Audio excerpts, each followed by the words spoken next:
الحمد لله والصلاة والسلام على رسول الله ولا نجد. السلام عليكم ورحمة الله وبركاته.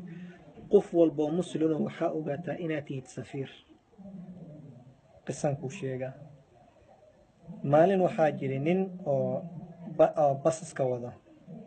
أو بس درايفر حافظوا دقنا وحاسو أكتاقي نين مسلم عسو أكتاقي نين كمسلم كما يقانا نين كامركي إنو بس درايفر يهي صبح والبا بسكو راعو نين كانا وضا ninka oo muslimka ahayn wuxuu aad u aqrin jiray diinta islaamka oo ka aqrin jiray marka wuxuu rabay inuu ogaado dadka muslimiinta diintooda ma tabaqaan rumay ka tahay mise kama aha ninkii marka uu soo koray lacag uu siiyey lacagta markuu celiyay wuxuu ugu daray 20 cents oo kas ugu daray ninkii driverka ayaa ninkii muslimka wuxuu rabaa inuu baroobeeyo wuxuu ku daray 20 cent ziyaada ugu daray 20 cent is nothing asu waxba kama nusqaaminaysa laakiin wuxuu rabaa inuu ogaado ninka ma soo celinaa mise ma soo celinaayo ninkii wuxuu yiri marka ninkii oo nin walaal u sheegay wuxuu yiri 20 cent waxaas dhaw ma celisay ha celinin 20 cent waxay tahay ma lahan iska dhaaf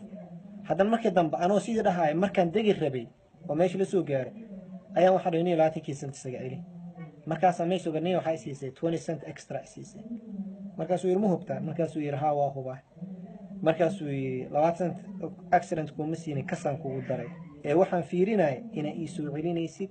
in kana fiirinay because diinta islaamka wax ka aqriyay waxaan rabay inaan ogaado waxiina rumeeyeen ka taamiswan laakiin hal waxaan kugu bishaareyna niida ii sii dhistay aqriskana waa sii wada huu yiri marka qof walba muslim meel walba aad joogtid ogow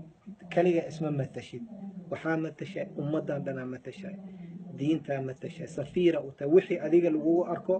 ayaa dadka lagu tabaqa marka nin walba oo muslim oo meel joogo maskaxdaada waxa ku jirto inaad safiir tihid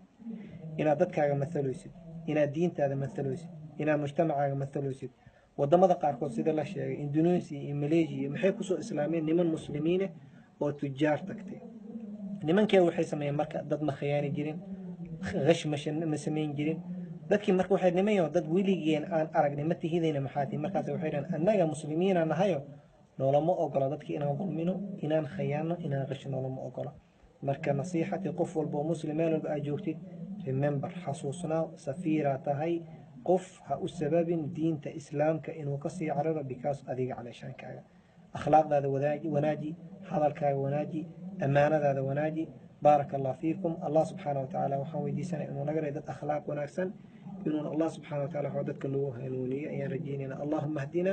واهد بنا وجعلنا سببا لمن اهتدى بارك الله فيكم السلام عليكم ورحمة الله وبركاته.